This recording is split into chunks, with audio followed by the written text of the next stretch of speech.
Now, most people do not understand the Illuminati. How many people here have ever done any study on the Illuminati before they heard of me? Okay. How many have done some since they've heard my tapes? A couple, okay. Boy, are the rest of you in for a surprise tonight. I don't want people to listen to me and walk out of here and just accept the things I have. I kind of like it when people go out here and say, boy, he's nuts. Because they'll go and they'll try and research to prove that I'm wrong. And the more they research, the more they start believing me. It is impossible to research history and to research the conspiracy and to research the Illuminati without coming away a solid believer. As the brother who prepared these, Brother Tom Berry, said, he went through almost 2,000 books for 20 sheets of notebook paper filled with notes. That's how well it was hidden. How many people have a set of encyclopedias at home, a good set? So home tonight, look up the word Illuminati. In some of the encyclopedias you will find that it existed but does not exist now. And in other encyclopedias you will find that it existed and still exists now. But they don't tell you anything about it. Before we go into it, I want to give you a reading list. Okay? Now, I want to explain a book before I give its title. And I want you to choose carefully as to whether you want it or not. I don't want you later getting mad at me because I recommended it. It is not a Christian book. It is not a political book. It is an Illuminatus book. The book was ordered, written, and produced by Philip Rothschild, the leader of the Illuminati in this day and age.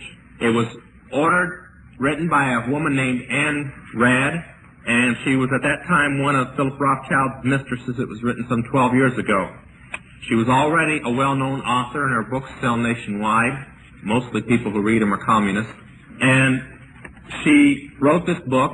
It was supposed to be a novel. It's 1,100 pages, so if you don't like to read, don't buy it.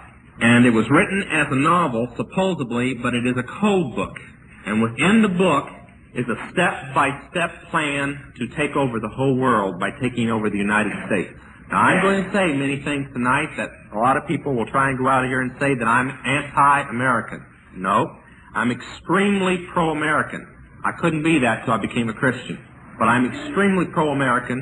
I am just anti-government that exists within America today, because it is not the government of the people any longer, and I'm pro-people government. That's a term misused by communists a lot. I'm sorry if you're upset that I use, but that's exactly what it says in the Constitution. Oh, this is what I've been waiting on. I'm glad he brings it. I know what's in it. Wouldn't be the first time. Now, the power of the Illuminati, and I'll give an explanation. The Illuminati is as following. Okay, first, most people have found the Illuminati in things that have crossed their path. People have found it in the occult, and mistakenly they have said, aha, the Illuminati is the occult. Then they have found it in the Masons, and they said, aha, the Illuminati is the Masons. Then they have found it in politics, and they said, oh, it's politics. So they found it in the international banking system, or they found it in Zionism. So they list it as just being that. Actually, it is all these things, and much more. They have found it in the Mormon religion. That's because the leaders of the Mormon religion are high echelons in the Illuminati. They have found it in the John Birch Society. That's because the man who leads the John Birch Society is both a high-degree Mason and a Mormon. But it is all these things, and its power is finance. If you would take its finance away, which is impossible. Oh, I'm sorry, I forgot to tell you the name of the book, and I just realized that. I started out. I'm getting ahead of myself. The book is called Atlas Shrugged. Oh, Atlas, you know, Atlas supposed to hold up the world? Shrugged, like you shrug your shoulders. Atlas Shrugged. Now, this is the warning that goes with it. I'll be talking about occult books tonight and how demons are in occult books and in their music and so on. This isn't so with this book. They didn't place a spell on this book because they did not want people to buy this book other than those told to buy it within the occult and within the Illuminati. They are extremely mad because just this year alone they sold several million of them, mostly to Christians, and they don't like that. In fact, they've tried to stop printing it, and people don't want to stop printing it. They're making so much money. The bad thing about it, though, is that since it is written as a novel, it has some passages that I think might belong in Hustler or other places. Maybe out of 1,100 pages, you might count 5 that are this way. You can tear them out and throw them away. They're just stuck in there to hope. They're stuck in there on purpose to keep Christians from reading the book. So if you should get to a passage that is a little something you shouldn't read, just turn to the next page. It'll be over by then, and you can go on with the story. Now, if you don't like to read, skip the first 200 pages. The first 200 pages is exactly the way most people in the world are. They're very boring. No, actually, they're the conspiracy from people in all the walks of life talking about this incident happening and that incident happening, and you know, it's very boring to the fact it lets you know that it's the conspiracy that's planning the incidents. It's like reading the newspaper today. You don't really know what's happening behind it. But after about the first 200 pages, 8 chapters, 9 chapters, something like that, it starts showing you that everything that is happening is conspired to happen. And I'm going to give all these things, and I want to say something before I give the rest of the reading list. The common name for the Illuminati is the conspiracy, or the Great Conspiracy. Now, until we lost the school system to people within the Communist Party and within the organization of the Illuminati and so on, you were taught in your history classes, and some people can remember this if they want to confess up to being that old, that history was taught that it happened because somebody conspired for it to happen. Then we didn't want in this nation anybody to get ideas that maybe our government was a conspiracy, so they decided to start teaching that it just happened because it happened. You know, World War II happened just because some people got mad. World War I happened because some people got mad. The Depression happened because we bought too much too soon without enough money. They did not want anybody to get the idea that it all happened because somebody conspired for it to happen. But I hope to accomplish one thing tonight more than anything, that I will change your attitude, that I'll set new forms of patterns or whatever in your life, that you will walk out of here and when something happens you'll go, now I wonder what they're really up to. Really? Okay? And we'll be talking about a few things tonight. I want to start with the yellow sheet. Now there's something missing on the yellow sheet. I want you to draw a block. No, don't draw a block, I'm sorry.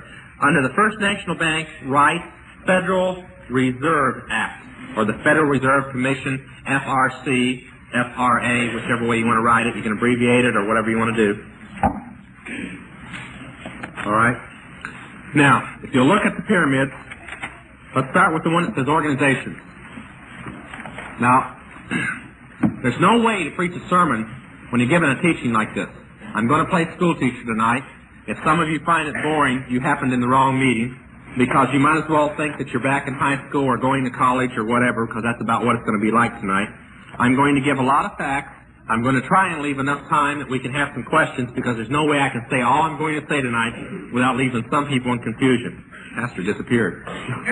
Here he is. Did you turn that air conditioner on? It's hot in. No, I don't feel nothing. Can't put this many people in a building like this without starting something. Okay. Start with the one that says organizations. And if you'll notice on all the pyramids, the first 3 blocks are exactly the same. Now, if you've heard my testimony, you know that I came from the Council of 13. Now, I want to stop, take about 3 minutes to explain the doctrine of the high part of the occult. The last 4 levels of the occult, or the last 3 levels of the occult, the 4th, 5th, and 6th level, and most of the modern cults today, particularly Mormonism, believe the same thing.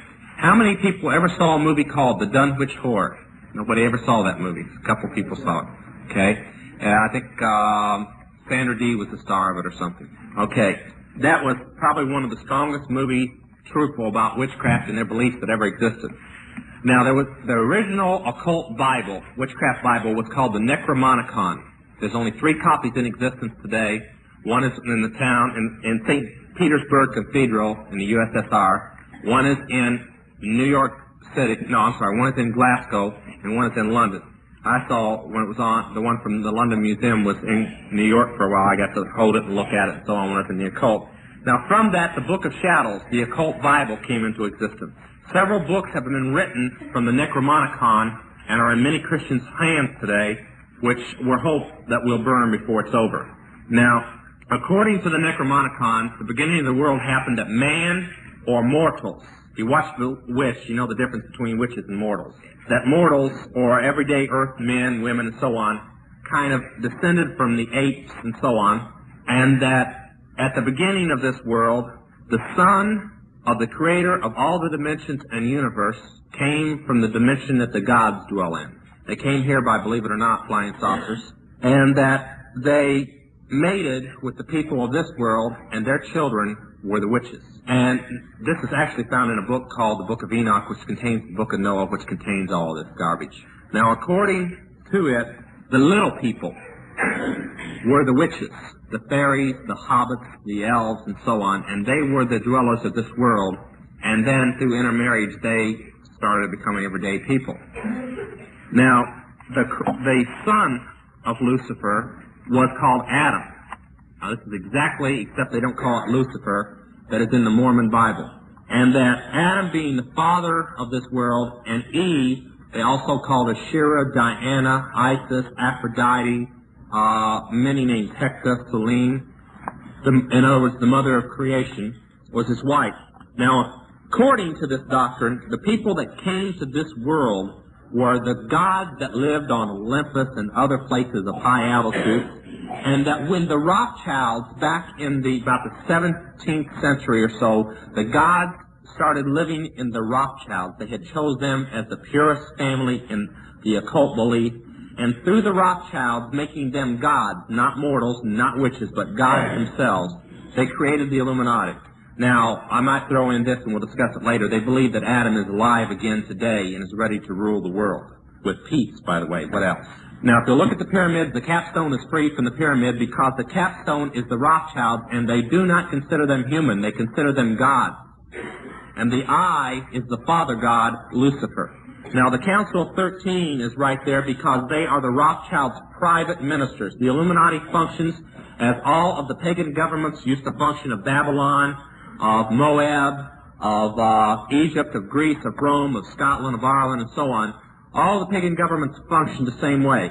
The priests and priestesses of the temple told the rulers of the government, like the pharaohs or the Caesars or whatever, what to do, because they were told by the gods what to do, and the pharaohs listened to them.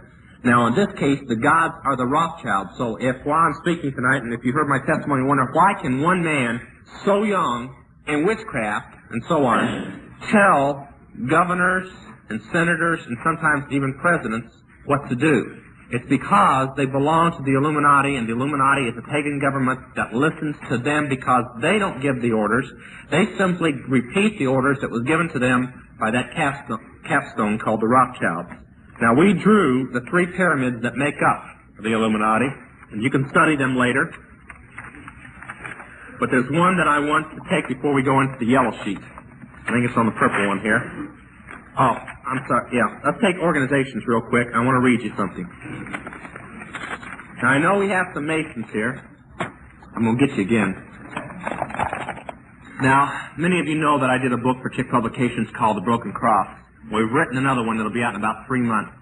You wouldn't believe the threats that have come over this book. It hits the Mormons. It hits the occult. It hits the conspiracy and the Rothschilds. It hits the Masons. Man, I think they're going to have to go into a bomb shelter instead of a bulletproof windows over there. And it's really brought the infiltrators within the Christian church out into the public. And I'm going to read you a passage that came out in the book. I'm going to read you a passage from one of the highest books written in Mason. It is a book that is only supposed to be read by 33rd degree Masons and those of the 30th, 31st, and 32nd whose lives prove that they are not Christians that they can hand this book to. We have a copy of it, and we photostat the copy, and we have been showing it around the country. We have been getting people out of Masons right and left. Of course, we've been getting a lot of Masons mad at us, too. But I'm not going to do what I usually do and really pick on the Masons tonight. I'm just simply going to read from 2 books of theirs, and I'm going to let the Masons draw their own conclusion. That which we must say to the crowd is, we worship a God, but it is a God that one adores without superstition. To you, sovereign, grand, inspectors general, we say this, that you may repeat it to the brethren of the 32nd, 31st, and 30th degrees. The Masonic religion should be, by all of us initiates of the high degree, maintained in the purity of the Luciferian doctrine. If Lucifer were not God, would Abaddon, now before I go on, I want to say Abaddon is found in Revelations for you students of Revelation as the keeper of the pit, the demon over all the rest of the demons. Would Abaddon, the God of the Christians, whose deeds prove his cruelty, profanity, and hatred of men, barbarism, and repulsion for science, would Abaddon and his priests culminate him? Yes, Lucifer is God. Thus the doctrine of Satanism is a heresy, and the true and pure philosophical religion is the belief in Lucifer, the equal of Abaddon, Jesus Christ. But Lucifer, god of light and god of good, is struggling for humanity against Abaddon, the god of darkness and evil. They're calling Jesus Abaddon. They're calling Lucifer everything we believe of Jesus, and Jesus everything we believe of the devil. And that's in one of their own books. Now, if you'll notice on this 3 blocks of any of them, you'll notice the Council of 33. The Council of 33 is the following. Within the Masons, there are the 32nd degree, then there is the honorary 33rd, and then there is the 33rd. I'm going to read you from the Lost Keys of Freemasonry, written by Manly P. Hall, a 33rd degree Mason, and co-authored by another man, a 33rd degree, and illustrated by a 32nd degree Mason. All were in the Masons. This was written in 1942. It's a book for Masons only. I'm going to read you the initiation to become a member of the Council of 33, the third, or actually the second highest council within the Masons. Within the Illuminati. When the Mason learns that the key to the warrior on the block is the proper application of the dynamo of living power, he has learned the mystery of his craft. The seething energies of Lucifer are in his hands, and before he may step onward and upward, he must prove his ability to properly apply energy. He must follow in the footsteps of his forefather, Tubal-Cain, who with the mighty strength of the war god hammered his sword into a plowshed. Now, when I was saved, I complained. Well, no, what am I saying when I was saved? I didn't find this out until I was saved. When I was in the occult, I complained at our council meetings because the 33rd council had so much power, and I felt it was unjust because I had proven myself so greatly to Lucifer. Witches are very proud people. And I complained that they didn't do the same thing. Now, we really didn't know what the Council of 33 did, or what their rights were, because we were occult and they were Masons. When I got saved and saw this, I found out they did do the same thing. The warrior on the block right, remember I said they must prove their ability to properly apply this energy? The warrior on the block right is human sacrifice. They did do the same right. The very leaders that lead the Masonic belief, remember they said of the high initiates, they laugh at the Blue Lodge and those below them because of what they really know and who they really worship. We had a man saved about 2 weeks ago, or about 3 weeks ago now, in Jacksonville, Florida. It was a 32nd degree Mason. His father was a 33rd. His future father-in-law was a 33rd. His mother and future mother-in-law and fiancé were all in the Eastern Star, and he was ready to perform the warrior on the block when he was saved. He told us, can I come hide at your retreat? My own parents will set me up to be killed because I have left the Mason. Now, that's a 32nd degree Mason saying that. You think about it. All right? Now, go with me to the back of that purple sheet to political organizations. Okay? The Trilateral Council and the Council of Foreign Affairs. There's 2 separate blocks there, and it shouldn't really be. You can leave it this way. The Trilateral Council is the brain center of the Council of Foreign Relations. Most people do not know that America, without being an official member, is a member of the European Common Market. The Trilateral Council is the American version of the European Common Market. Every man in the Council of Foreign Relations and every man in the Trilateral Council believes that Lucifer is God Supreme, has declared it, has taken a vow of secrecy, and has dedicated his life to seeing that Adam gains the world. Our president is a member of the Trilateral Council, and that is a well-known fact for people who dig into politics. So don't anybody tell me how great a Christian he is. Now, let's go over to the all sheet, to the Sphinx, and we'll go on with something else. I'm going to give you the rest of that reading list. I haven't forgotten. Just bear with me. When you study Atlas Shrugged, this book was written, as I said, 12 years ago. You will find out that you are reading the front pages of the paper today.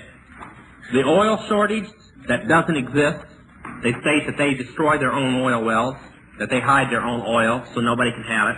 They state how they destroy the coal mines and shut the coal mines down to shut the electricity down. They state how they cripple the country and no food is grown. It states how they pick and derail trains and so that no trains go.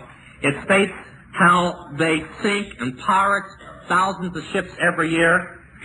We just recently heard a report by the Coast Guard down in Florida, how they're asking people not to sail out on pleasure craft in the Bermuda Triangle area, not because they believe in the Bermuda Triangle, But because over 1,000 ships were pirated last year and everybody on board was killed and dumped in the ocean. Now, they don't like to put that in the front pages. You see, that might cause some people to wonder about some things. And this is all in this book that was written 12 years ago. And in the book, they gained control of the world by bankrupting their own businesses. The Illuminati owns most, I would say 99 9/10 of the stores that you walk into and shop and the gas stations you go to. And they are going to destroy them on purpose. They are in the process of buying up over the last few years all the stores they don't own. They bought up Grants, they bankrupted. They just bought up 2 guys, and you can watch for them to go out of business. And they keep in business the ones that they've always owned, and they are going to bankrupt them before long and cripple them and destroy them. And the idea of taking over is to bankrupt the whole world where nothing is of any value and the currency does not exist anywhere, and then come back and solve all the problems. I heard the Gaithers, which are my favorite group, recently on a record in a live concert. The guy was talking about the energy crisis. He says, it's funny, it doesn't matter if it's Republicans or Democrats. They get elected, they cause us problems, and then solve them so it looks like they're doing something. Now that's about the way it really is. And the book in Atlas Shrugged ends with the hero, John Galt, which is really Philip Rothschild, lifting his hand up in the air and drawing the symbol of his organization. Never says Illuminati in the book. In the air and says, we shall follow this symbol back. And the symbol that he draws is that. Can everybody see it from where you're at? It's a dollar sign. Now, the dollar sign is only used in America, by the way. Nowhere else to represent money. It's almost 8,000 years old, or probably older. It goes back, you can find it in the pyramids. And it means to scourge or to punish, and through punishment to purify and make right. That's what it means. Funny that that's what we symbolize their money. Now, the Rothschilds lead the Illuminati, and in every country they have a family, with the head of that family being the head of the Illuminati. In the United States, we have the Rockefellers. David Rockefeller is the head of both the Council of Foreign Relations and the Trilateral Administration or Council, which is the name of the Illuminati within the United States. And there's more blocks in these things and more blocks in the pyramids, but we have placed the main blocks that would interest America. And the main source of finance for the Illuminati and the whole world, but particularly in the United States, is the Standard Oil Company. Now, I'm going to educate you about something tonight that the Illuminati hoped nobody would ever find out about. Of course, you can check out who owns Standard Oil. That's David Rockefeller. He's the owner of Standard Oil. Now, when we were in the Illuminati, we had to learn the hieroglyphics of the Illuminati, and we had to go and shop at the stores that the Illuminati marked their stores by. Of course, they own almost everything, but their main business is they mark. And Standard Oil is the conglomerate that owns almost everything. I'm going to tell you the things they own, you're not going to believe what they own. It's that astonishing. If I ask most people today, besides Standard Oil, in fact, I'm going to, what would you say was the #1 conglomerate within the United States? Anybody, tell me. Besides Standard Oil. Sears? That's Standard Oil. General Motors, that's the one I was waiting on. Standard Oil owns General Motors. They own Ford. They own American Motors. They own Chrysler. Now, you'll see Federal Department stores down here. Federal Department stores is Sears, Kenny's. A man very close, very powerful in the Illuminati, doesn't live too far from here, that owns all the Federal Department stores. Lives in Columbus. His name is Lazarus. Now, Lazarus owns Federal Department stores. Federal Department stores owns Gold Circle. They own Kresge's, which owns Kmart. They own just about every department store in the United States. Globe, Ontario's, so on. They own Woolworths, which owns Wilco's. But Standard owns Mobil, and Mobil owns Montgomery Ward's. You getting the message? Now, you can find out what Standard owns because they mark their signs with blue and red, everything they own. They also, in all of their oil companies, mark their oil companies with occult symbols. The main symbol is the sign of their god, the 5-pointed star. Now, and the strongest version I've ever seen of it is the 5-pointed star radiating rainbow colors, because they know that Lucifer is the god of the rainbow, as they put it. And if you'll read Ezekiel 28, you'll find out he does kind of radiate like a rainbow. He's covered with different colored jewels and so on. And this thing, they have Sunoco with the arrow through it because that's the sign of casting a spell, the arrow. They use 76 because May 1st, 1776 is their birth date of the Illuminati. They use the sign of what witches practice in, this magic circle. When they write mobile, they write everything in blue, but they leave the circle in red. Most people don't even notice that. that there's a difference. The winged horse in Marathon, Pegasus, is the messenger of the god. It goes on and on. Holiday Inn is the star with the rainbows. And you just go on and on. The eightfold path of what a witch must master to be a powerful witch is the symbol of Denny's. That's owned by them. So I see that they've got Sears separate from Federal Department stores. They really shouldn't. Shell Oil was the last oil company to go when Queen Julianne, which is a member of the 500 here, and her husband, Prince Bryden, and Philip Rothschild own 90% of Shell Oil. Gall doesn't bear occult signs because it's owned by British Products, but British Products is owned by the Illuminati. Bosnios is owned by the Mafia that's controlled by the Illuminati. I don't know why Union 76 is separate because it's a member of Standard Oil. But this will give you an idea. And First National Bank is doing a new thing now. They're putting out 13 circles on their buildings with all the emblems of the Illuminati on them. I guess they want lots of power. They've used the 13 plus the I and plus, different things and so on. Chase Manhattan Bank and Bank America are both owned by the Rockefellers. First National is owned by the Dows and the DuPonts and the Kennedys. And the I am cracking up. I told you, right, Federal Reserve Act is on there. I'm not even looking tonight. The Federal Reserve Act, most people think is a section of the United States government. It is not. The Federal Reserve Act is a stockholder-owned company. It's illegal. It's against the Constitution of the United States, but nobody dares oppose it. Now, what most people don't realize is the Constitution says Congress will set our weights and measures and the values of our dollar. But the Federal Reserve Act does that. Now, the Federal Reserve Act was pushed through by Woodrow Wilson, the first Illuminati president since Thomas Jefferson. And he was smart. He adjourned everybody to go home for the Christmas holidays and kept 55 congressmen and senators back that belonged to the Illuminati. This was back before they ran Congress. And before everybody could get back, he adjourned Congress, and they passed the Federal Reserve Act. You see, now they do it in a different way. They own everybody.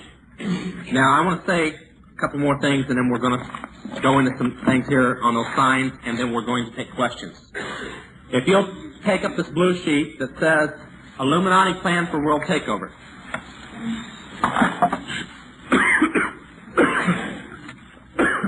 All right. Look for, it says Democratic President gets laws enacted. They're talking about JC. The first law that the Illuminati has, but they have not got passed yet, the number one law they want passed is called the Dow Gun Act. The Dees Gun Act. It's penned by Isaac Bonowitz, which you'll find on the Council 13 list there, but it's supposed to really be penned by Martin Dees, who led Jimmy Carter's campaign, and is head of the National Handgun Control Center in Atlanta, Georgia. Now, most people don't know how important it is that we not lose our constitutional right to own a gun. The Illuminati will never be able to start Helter Skelter, which is on this thing, and you can read about it later, unless they can convince the people that they're not going to have to go from door to door fighting their way down the street as they burn and kill and rape and everything else. So they have promised them there'll be nothing existing in the form of guns in anybody's hands within the next year and a half. Now, I think that that's where the Illuminati is going to have a little problem, because they had counted on passing the same law in Massachusetts as the test law, and they lost it. The law would have gave the National Guard the right to come into your home and the state police without a search warrant and search for your guns and confiscate them and arrest you if you had not turned them in within 60 days of the passing of the law. They thought that since Massachusetts was the strongest anti-gun state in the nation, and since Ted Kennedy supposedly wrote the bill himself, it would get passed. Boy, were they in for a shock. It lost by a landslide, almost 3-1. And that has thrown them in fear that maybe that same law would not be passed in the United States. Now, the other laws remove tax exemption from churches, House Bill 41, I spoke of when I was here before. By the way, did they pass that bill here? That one you were fighting, 1441, or they did pass it? They passed it? It was about tax or something here. They didn't come to vote? Okay. Now, 41, I understand, has been passed by now, at least by my information of what I can get. And it is supposed to pull the tax exemption from churches not belonging to the World Council of Churches or not having memberships of 500. And then, it doesn't say it's a poem. It says that you must go to court and prove that you should stay tax deductible, and you'll spend a couple $1 million in court, so it's not worth battling. Then, those that keep their status, all except those belonging to the the National Council of Churches denominations, which leaves out Independent Baptists, by the way, all except them, no other exemption. You will have your name, your address, your phone number, just people coming in, we'll just keep on, printed in every post office in the United States. Plus, you may have an IRS audit without any reason, just because you gave to the thing. This is what the bill's about. The next is the Genocide Act. Now, this law was defeated 8 years ago, and it's up for vote again in about, 3-4 weeks. Now, it will send you to the federal penitentiary if you convert somebody from the faith that they were born into. I don't mean born again into. It's a copy of a law in Egypt that you must leave everybody alone to their own faith. That means if you convert a Mormon, a Catholic, a Southern Baptist, something like this. Nobody laughed on that one. Shucks. If you convert somebody from another faith, even if they're over 21, their parents may press charges against you and have you indicted, not for conversion of somebody, catch this, for genocide. And you'll stand trial not for some misdemeanor, but for murder. That's right. And that one is being pushed through. The next is the presidential martial law powers. It's called the Martial Law Act. It's already been passed. I think it passed last November, signed, enacted in a law. Now, I want to say something. If you haven't heard about these, that's because you typically do something that the Illuminati counts upon. Now, people, I'm going to try and change your life with this. When Congress is arguing over something about a law that they're going to pass or something they're going to do or somebody they want to fire or get rid of, start digging and find out what they're really doing that you're not hearing on the television. The only time Congress or the government argues or does publicity about anything they're doing is when they don't want you to know what else they're doing. It's a smokescreen.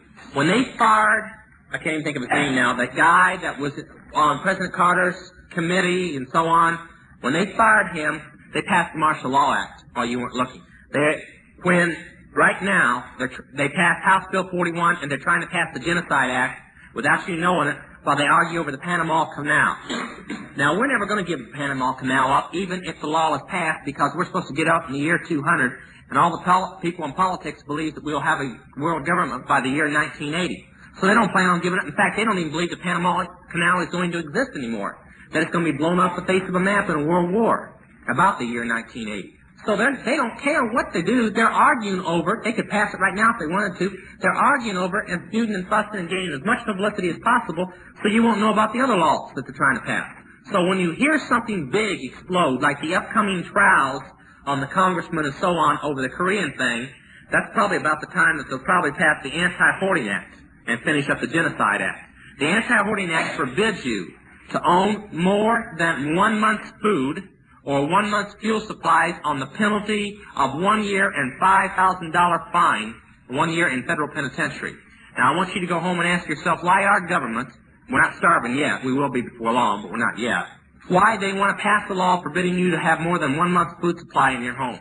Why you are not allowed to stockpile food. We're not in World War II when you had to do this. We're now.